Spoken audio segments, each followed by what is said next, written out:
Assalamualaikum warahmatullahi wabarakatuh. Bismillah walhamdulillah, wassalatu wassalamu ala rasulillah wa ala alihi wa sahbihi wa man nasarahu wa wala. Ashhadu an la ilaha illallah wahdahu la sharika lah, wa ashhadu anna sayyidana Muhammadan abduhu wa rasuluh. Allahumma salli ala sayyidina Muhammad wa ala alihi wa ashabihi ajma'in. Rabbi shrah li sadri wa yassir li amri wahlul 'uqdatam min lisani yafqahu qawli. Subhanaka la ilma lana illa ma 'allamtana innaka antal alimul hakim. Allahumma ij'alna minal ladhina yastami'una al-qawla fayattabi'una ahsana. Astaghfirullahal 'azim. Innallaha ghafurur rahim. Wala hawla wala quwwata illa billahil 'aliyyil 'azim. Amma ba'd. Muslimin hadirin yang dirahmati Allah, kita memanjatkan kesyukuran kehadrat Allah dengan limpah kurnia, izin, inayah, hidayah dan taufik darinya. Pada malam ini kita diberikan ruang dan peluang untuk bertemu dan bertamu di rumah Allah yang mulia ini, dan insya-Allah kita menyambung kembali kuliah tafsir yang bercuti panjang, cuti PKP 4 bulan. Bulan 3, 4, 5, 6 ni bulan 7 bertemu kembali. Jadi kalau tak silap pertemuan kita bulan 2 yang lalu mukadimah kepada surah Al-Kahfi. Jadi malam ini kita akan masuk beberapa ayat dari awal suratul Kahfi. Boleh jadi ayat 1 hingga ayat 4. Karena masa kuliah dalam PKPP ni 30 minit kan? Sejam. Paisya lah. Kalau SOP Kedah 30 minit. Kalau mula 8 suku 8.45 tu habis sebelum isyak kan. Kalau jadi pinian ni dia sampai isyak lah. Masa bunyi jam isyak tu dia berhenti lah. Baik, jadi kita akan ikut SOP.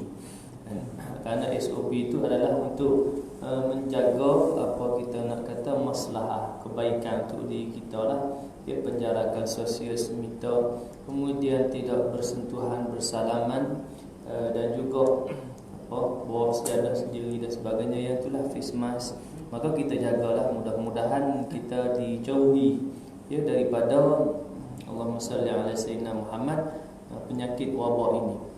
Baik, jadi kita akan baca dan mengambil kefahaman dari awal ayat suratul Kahfi, iaitu ayat pertama hingga ayat yang keempat. Jadi sebelum itu marilah kita mulakan dengan ummul kitab Al-Fatihah. A'udzu billahi minasy syaithanir rajim. Bismillahirrahmanirrahim. Alhamdulillahi rabbil alamin. Ar-Rahmanir Rahim. Maliki yaumiddin. Iyyaka na'budu wa iyyaka nasta'in. Ihdinas siratal mustaqim.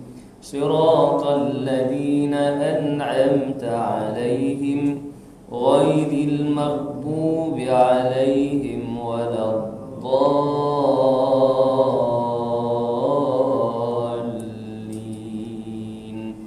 Amin.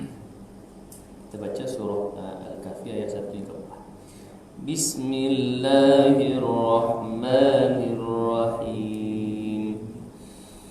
Alhamdulillahilladzi anzala ala 'abdihil kitaba wa lam yaj'al lahu 'iwaja qayyiman liyunzira ba'san shadidan min ladunhu wa yubashshiral mu'minin ويبشر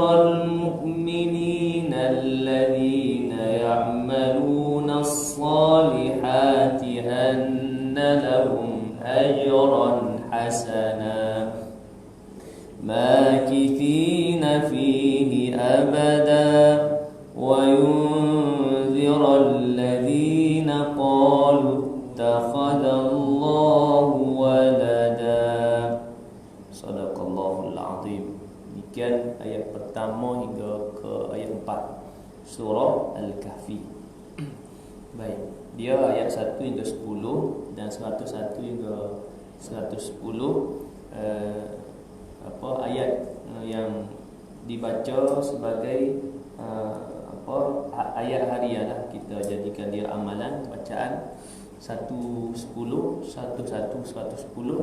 sebagai penghindar daripada fitnah Al-Masih Dajjal.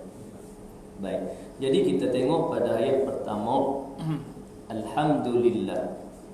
Awal ayat dari surah Al-Kahfi, Allah mulakan dengan memuji, ya. Allah suruh hamba-Nya kita ni memuji Allah.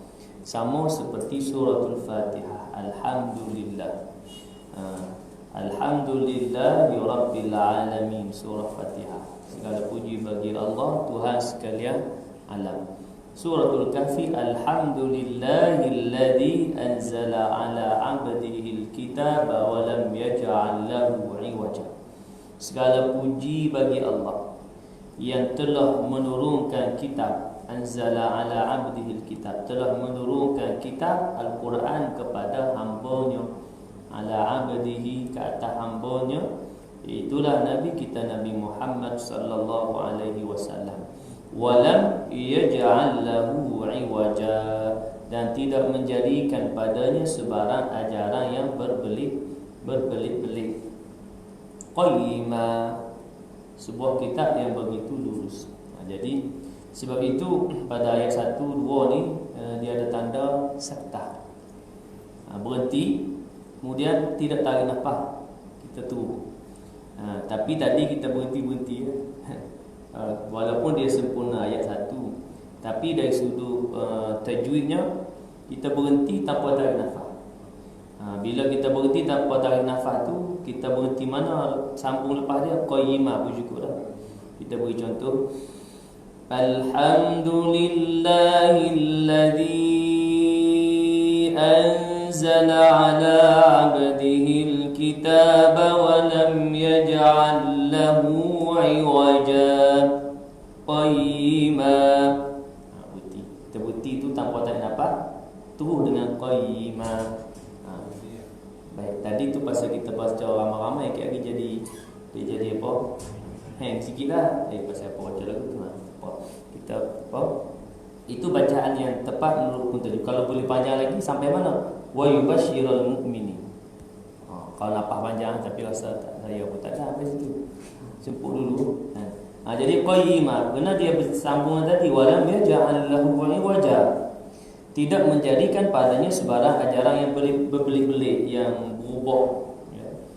Berlaku berubah sak begini sak begitu. Qayyimah, sebuah kitab yang lurus, yang ada dalamnya adalah yang membawa kepada jalan yang lurus.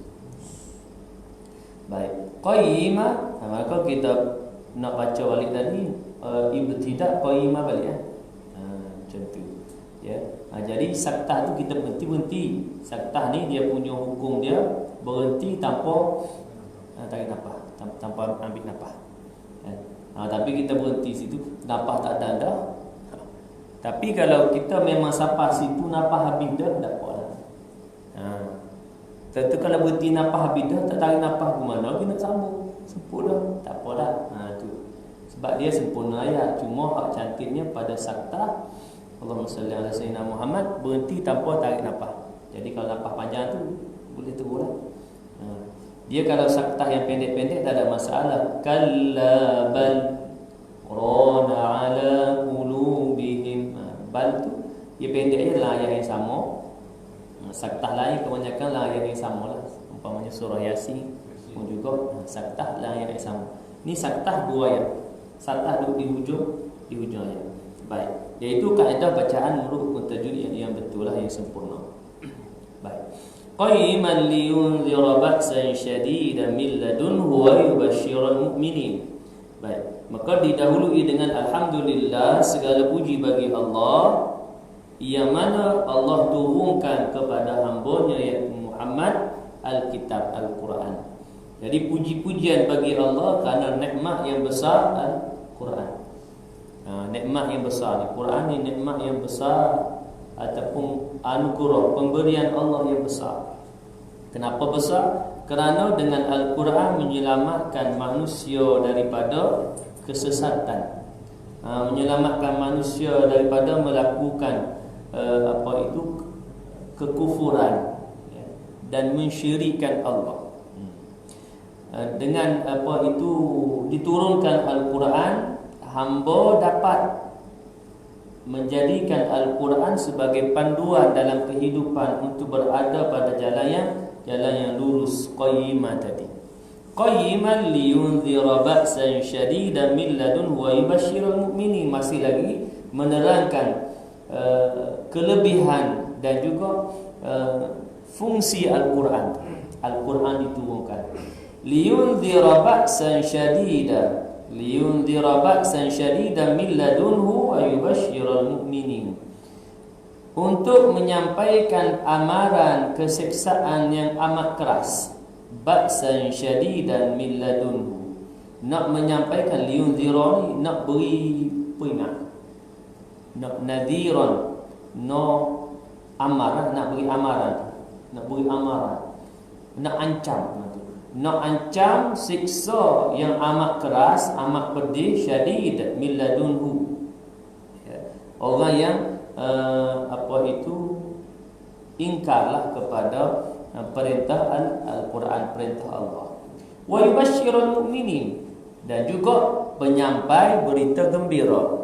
Nak menyampaikan berita kegembiraan kepada siapa? Al-mu'minina, orang yang beriman. Orang beriman yang bagaimana? Bukan hanya di mulut saja kata aku ni Islam, tapi sembahyang tak, puasa tak, melaksanakan perintah pun tak, malah melakukan kemungkaran, maka tak masuk. Orang yang beriman yang bagaimana? Alladzina ya'maluna as-salihati anna lahum ajran hasanah. Alladzina ya'maluna as-salihat, itulah orang beriman yang melaksanakan, mengerjakan amal soleh. Jadi orang beriman ni orang yang melaksanakan amal soleh. Jadi orang yang tidak melaksanakan amal soleh, maka dia sebenarnya bukan tergolong dalam golongan yang beriman, sekadar muslim, tak mukmin. Sebab itu Allah cantumkan kalimah amanu atau al-mu'minuna dengan wa'amilus solihat atau ya'maluna solihat. Layak ni al-mu'minina dengan ya'maluna solihat. Layak yang lain amanu wa'amilus solihat, dicantumkan. Makna orang beriman itu mestilah dia melaksanakan amal soleh. Kerana dengan keimanan dia, itulah dia akan melaksanakan amal soleh. Kalau hanya kita sebut contoh tadi, dia hanya kata wah ni Islam, nama Islam, tapi sembahyang tak, maka dia masih tidak tergolong dalam golongan mukminina. Selagi dia tidak melaksanakan amal soleh, maka selagi itu dia tidak tergolong dalam golongan mukmin, hanya sekadar muslim. Itu beza muslim dan mukmin. Muslim dengan mukmin. Muslim ni siapa boleh yang mengucap 2 kalimah syahadah, muslim lah dia. Kemudian kita tak kata orang masuk Islam, oh muslim je dia ni, tak mukmin, tak boleh. Kena dengan awalnya daripada muslim dulu lah. Mengucap 2 kalimah syahadah, muslim. Kemudian dia beramal soleh, mukmin. Sebab tu kita tak boleh nak kata ni muslim je, bukan mukmin. Tak boleh. Pasal dari sudut tu Allah yang menilai, kan? Pelaksanaan amal soleh tu Allah yang menilai. Kerana boleh jadi ada orang yang buat amal soleh, nampak pada kita rajin dia sembahyang, rajin dia buat amal soleh, rupa-rupa riya, wal iyad billah, minta dijauhkan. Kerana kita tak tahu, ada orang yang kita tak nampak dia buat amal soleh, rupa dia buat tengah malam. Pukul 5 pagi dia bangun.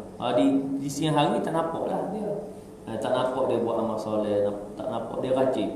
Wahai di malam hari dia berjaga malam untuk buat amal soleh. Sebab itu kita tak boleh nak kita nak sebut nak tuduh lah, nak cop orang tu. Cop orang ni munafik. Tak nampak mu sembahyang masjid Jumaat. Sedap kita. Kalau ni alasan boleh sangatlah kena dah penjarakan tu kapasiti masjid kan. Jadi tak boleh nak celui semua kan, semua anak Korea. Ni Korea mana? Tasik Cipedak. Celui kok. Semua orang pergi tak celui kok. Dia buat macam mana? Siapa cepat dia dapat ke? Ikut dana. Siapa cepat dia dapat lah. Kalau kata lewat nak balik tak celui. Atau bayar di luar, keluar. Cukup celui. Di Korea tak besar kan. Korea tak besar kampung. Kalau Korea besar macam taman-taman yang besar kan. Tak faham. Kalau boleh tu Taman Selasih, Taman Kenari, walaupun masjid besar dah, tapi kerana taman tu besar dengan pecahan taman-taman yang lain lagi tak celui. Bila tak celui, siapa cepat dia masuk. Siapa lambat balik. Tu. Baik. Kerana penjarakan tu kalau tak jarak tak ada masalah. Kerana dengan penjarakan tu sepatut satu dia 3 kali ganda sepatut.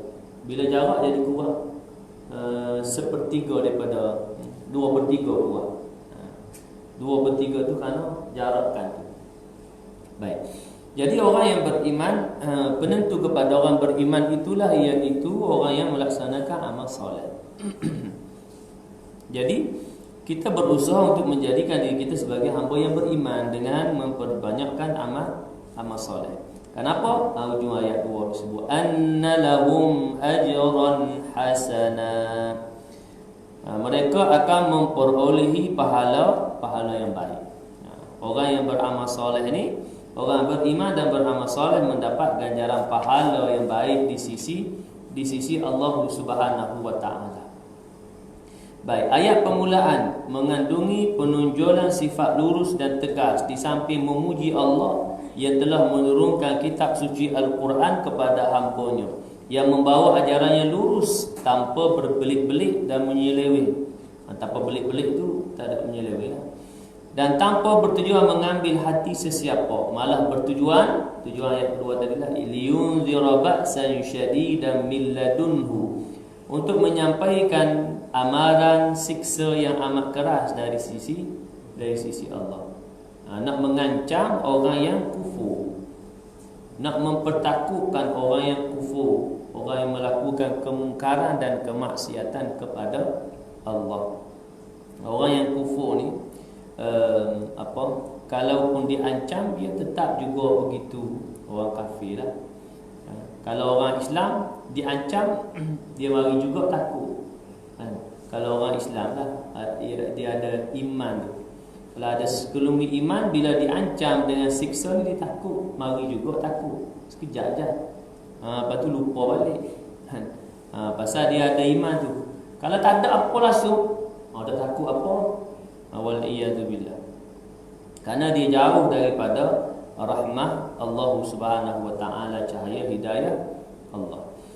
Baik. Dari ayat pertama lagi sudah ternyata garis sifatnya yang jelas, iaitu tidak ada sebarang kekeliruan dan kesamaran dalam akidah. Tak ada sama ada. Dalam akidah tetap Allah lah yang telah menurunkan Al-Quran ini dan segala sanjungan terpulang kepadanya. Segala puji-pujian, ya, alhamdulillah, segala puji bagi Allah yang telah menurunkannya Alkitab. Nabi SAW itulah yang dimaksudkan dengan hamba Allah, abdihi. Alhamdulillahilladzi anzala ala abdihi alkitab. Jadi abdihi dalam ayat tersebut adalah Nabi kita Nabi Muhammad SAW, kerana Al-Quran diturunkan kepada Nabi SAW. Kalau disebut dalam tafsir pada suratul Isra, subhanalladzi asra bi'abdihi, ya. Maha suci Allah yang telah memperjalankan Subhanallazi asra bi 'abdihi, memperjalankan hamba-Nya. Maka lafaz abdihi itu hamba disebutkan bahawa antara lafaz penyataan Allahumma salli ala sayyidina Muhammad, kemuliaan kepada manusia. Kerana Allah Subhanahu wa taala apa kita nak sebut, menyatakan bila hamba ni, kita sedia maklumlah, ya, diakui oleh Allah Subhanahu wa taala sebagai hamba, atau kita kata manusia yang memperhambakan diri kepada Allah, atau disebut bahasa yang dekat sebenarnya, ya.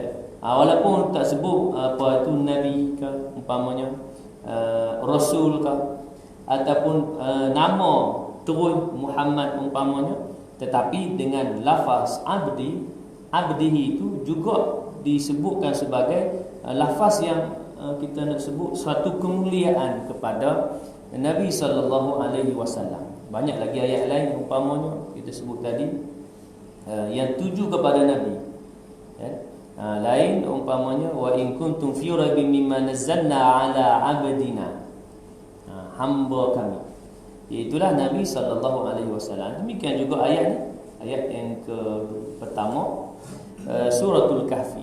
Jangan pula kita kata hamba. Kenapa Allah tak guna lafaz rasul, tidak guna lafaz nabi, tidak guna lafaz khusus, ya, yang menggambarkan nabi kita Nabi Muhammad sallallahu alaihi wasallam? Maka jawapan tadi, ya, tadi satu Isra Mi'raj pun hamba. Turunkan Al-Quran dalam surah Al-Baqarah ayat yang ke Allahumma salli ala Muhammad, ayat yang ke 13, ya.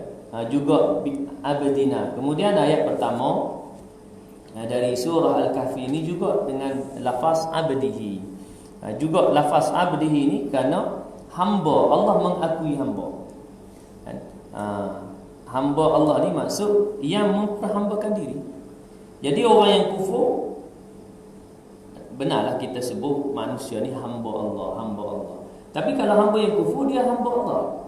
Tak. Musyrik, hamba Allah? Tak. Dia tidak boleh, kita tak boleh menggunakan lafaz hamba Allah kepada orang yang tidak beriman kepada Allah.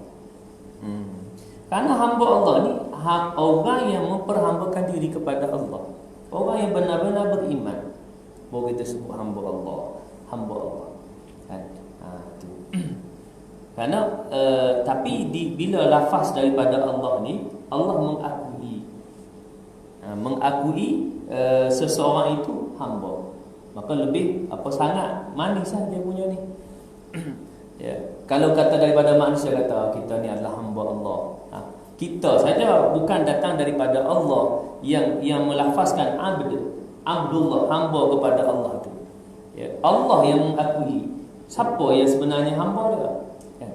Jadi lafaz abdihi dalam ayat ini dan ayat-ayat yang lain sebagai lafaz kita sebutkan adalah kemuliaan kepada junjungan besar Nabi kita Nabi Muhammad sallallahu alaihi wasallam. Baik. Kemudian dimaksudkan dengan hamba Allah tadi, seluruh makhluk insan adalah hamba Allah belaka, dan Allah sama sekali tak mempunyai anak dan tidak pula mempunyai sekutu.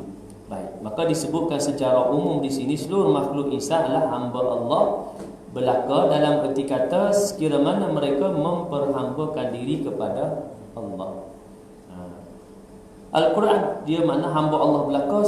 Apa maksud di situ? Sepatutnya manusia seluruh ni, insan, seluruh makhluk insan ni, manusia seluruhnya sepatutnya memperhambakan diri kepada Allah, selayaknya beriman kepada Allah.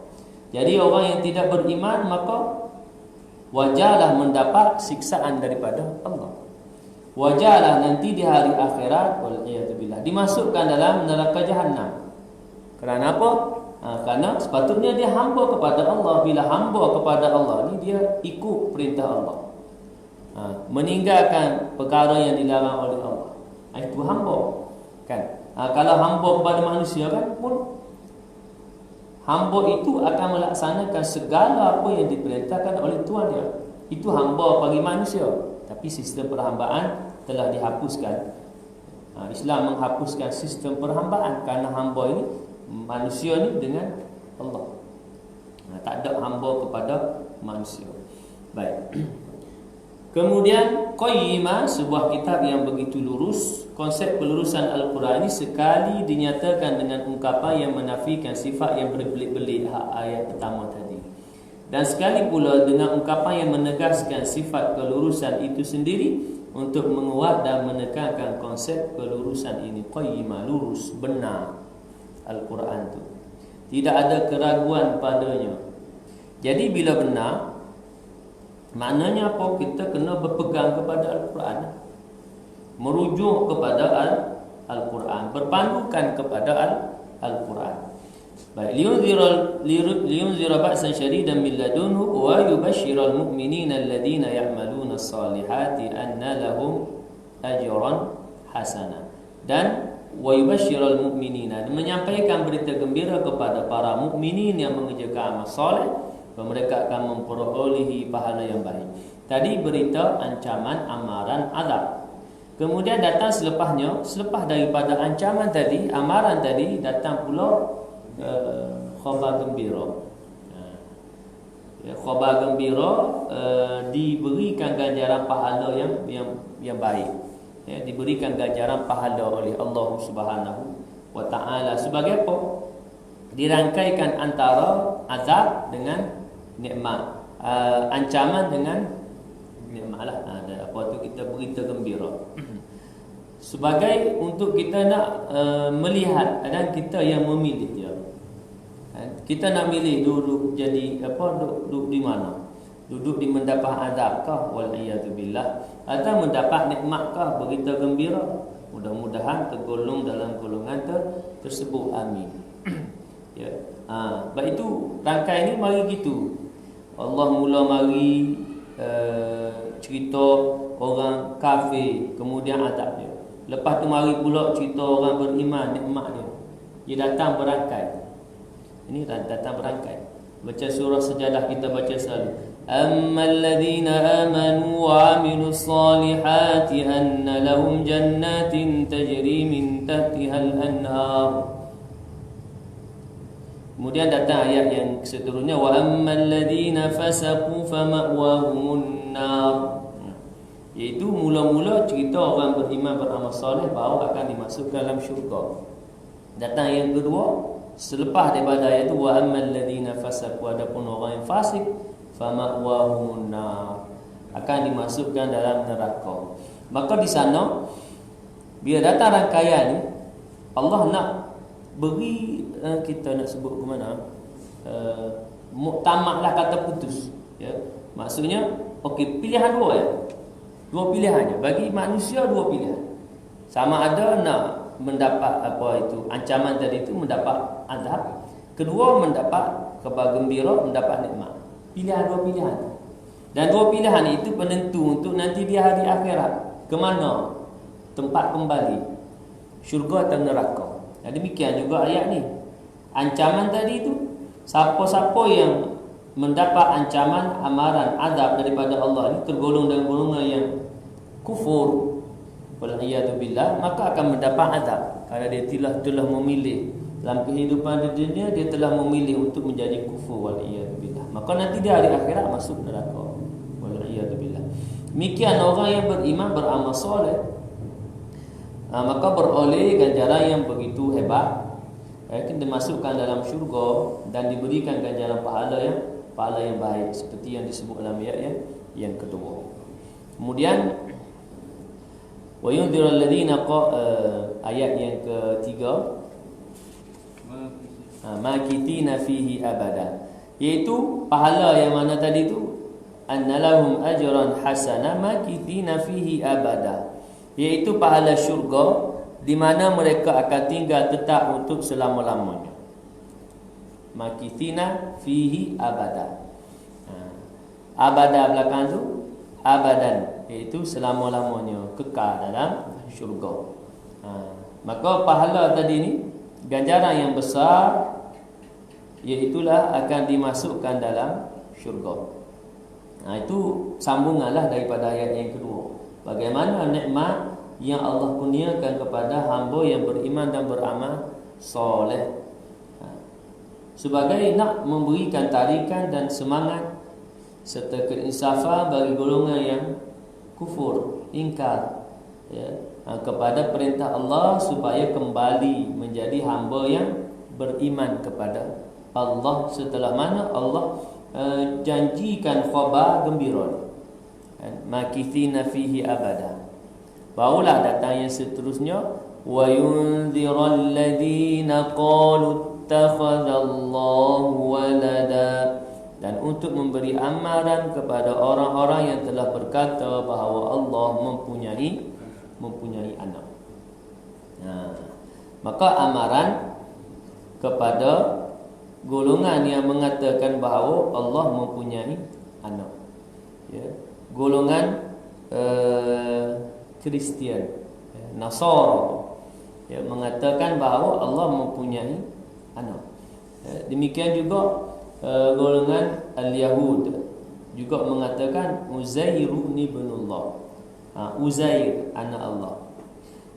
Golongan Nasara Isa ibnullah, Nabi Isa anak Tuhan. Baik, maka di sana sebagai ancaman daripada Allah, ya, bahawa Allah Subhanahu wa taala tidak mempunyai anak, ya. Yang sebab itu Allah laqab gelaran kepada Nabi kita Nabi Muhammad sallallahu alaihi wasallam dengan abdihi, hamba. Sebagai meletakkan bahawa seluruh manusia termasuk para anbiya wal mursalin adalah hamba Allah. Ia tidak sebagai anak. Ia tidak naik kedudukan itu sebagai anak. Dia hanya sebagai hamba Allah. Semua yang diciptakan oleh Allah adalah hamba Allah. Ia jelas dalam surah Al-Ikhlas. Lam yalid wa lam yulad. Tidak beranak dan tidak diperanakkan, maka tak ada anak. Ya. Maka ancaman amaran ini kepada golongan yang mengatakan selain daripada orang yang kufur, musyrik apa semua, yang jelas pada ayat ini sebagai khusus golongan yang mengatakan bahawa Tuhan Allah mempunyai anak, yang mensyirikkan Allah. Lau kana fihi ma alihatun illallahu la fasadata. Kalaulah pada dalam bumi ini ada dua Tuhan, lau kana fihi ma alihatun, ada Tuhan lain selain Allah, la fasadata, maka rosaklah alam. Rosak alam. Pasal kalau kata dua Tuhan, Tuhan ni nak buat bagi ada, Tuhan ni nak buat bagi hancur, tak ada. Tu. Cuma juga kita kata analogi mudahnya, kalau kata apa, kapten kapal kan, dia satu je. Ketua keluarga satu je, tak boleh dua. Kalau dua, suami pun ketua, isteri pun jadi ketua juga, nak jadi ketua juga. Tu kata la fasadata, rosak keluarga tu. Rosak. Kalau kata sepatutnya suami jadi ketua, tapi isteri jadi ketua, queen control, rosak juga. Tu. Kalau dua-dua lagi rosak, bergaduh. Baik. Jadi demikian dalam penyataan daripada Allah Subhanahu wa taala dalam ayat yang keempat, wa yunziral ladina qalu ittakhadallahu walada, sebagai pemberi amaran, nak memberi amaran kepada orang yang telah berkata bahawa Allah mempunyai anak. Nak beri amaran kepada orang yang telah berkata. Golongan tadi kita sebut An-Nasara, Al-Yahud dan Nasara. Dua ni ada belakang. Al-Yahud mengatakan Uzair, Nabi Uzair. Nabi Uzair ni nabi yang bukan rasul, dalam kalangan Bani Israel. Nasara Isa, Nabi Allah Isa. Nabi Allah Isa, Rasul, Nabi dan Rasul. Baik. Muslimin hadirin yang dirahmati Allah, demikian daripada ayat pertama hingga ayat yang keempat dari suratul Kahfi, yang dimulai surah ini dengan memuji dan memuja Allah. Alhamdulillah. Maka selayaknya kita bersyukur kepada Allah, memuji dan memuja Allah dengan Allah menurunkan Al-Quran kepada kita, ya. Allah turun Al-Quran kepada Nabi kita Nabi Muhammad sallallahu alaihi wasallam, ya. Dan sampai kepada kita hari ini dan kekal ila yaumil qiyamah. Quran ini kekal. Maknanya tidak ada perubahan, tidak seperti kitab sebelumnya, kitab Taurat, kitab Injil, ya, berlaku perubahan. Tetapi Al-Quran ini special lah, ya. Tidak dapat diubah oleh manusia, dan bukan setakat manusia, jin pun tak boleh nak ubah. Dan bukan setakat jin, terhimpun jin dan manusia pun tak boleh ubah. Itu kelebihan. Tadi disebut mukjizat agung Nabi kita Nabi Muhammad sallallahu alaihi wasallam yang ada bersama dengan kita hari ini, kita boleh baca. Maka sebagai tanda kesyukuran kita, selain dari melafazkan alhamdulillah, segala puji bagi Allah, iaitulah kita selalu bacalah Quran. Dan selain itu kita memahami. Dengan demikian kita melaksanakan tanggungjawab Al-Quran dalam kehidupan kita. Karena Al-Quran ini panduan, dalikal kitab la raiba fi hudal lil muttaqin. Al-Quran ini tak ada keraguan padanya, menjadi petunjuk kepada orang yang bertakwa. Muslimin hadirin yang dirahmati Allah. Itu maka demikian dari permulaan suratul Kahfi, yang menjelaskan kepada kita awal daripada Allahumma salli ala Sayyidina Muhammad. Surah ini, ya, Allah suruh hamba-Nya kita ini memuji dan memujanya kerana nikmat yang besar yang kita kecapi hari ini, ya. Mudah-mudahan kita sedari ia adalah nikmat yang besar. Sedar Quran ini nikmat besar. Bila kita sedar bahawa Quran ini nikmat besar, maka kita berusaha untuk nak baca, banyak baca. Dan banyak kita nak ambil kepahaman, kemudian kita nak terapkan intipati Quran dalam kehidupan kita, insya-Allah. Jadi muslimin hadirin yang dirahmati Allah, sekadar itu masuk dah ke? Dia tak bunyi, ya? Oh, jangan lambat, baik. Tak apa. Kalau gitu kita sekadar itu dululah. Ya, mudah-mudahan 4 ayat yang kita baca pada malam ini menambahkan lagi keimanan kita kepada Allah Subhanahu wa taala, menambahkan kesedaran kepada kita bahawa Al-Quran ini nikmat agung, nikmat besar Allah kepada kita ni umat Muhammad sallallahu alaihi wasallam. Tu kita nak belajar dan belajar daripada Al-Quran ini, insya-Allah. Saya itu mudah-mudahan beroleh manfaat dan ganjaran di sisi Allah Subhanahu wa taala. A'udzu billahi minasyaitonir rajim. Bismillahirrahmanirrahim. Alhamdulillahi rabbil alamin, wassalatu wassalamu ala asyrafil anbiya'i wal mursalin wa ala alihi wa sahbihi ajma'in.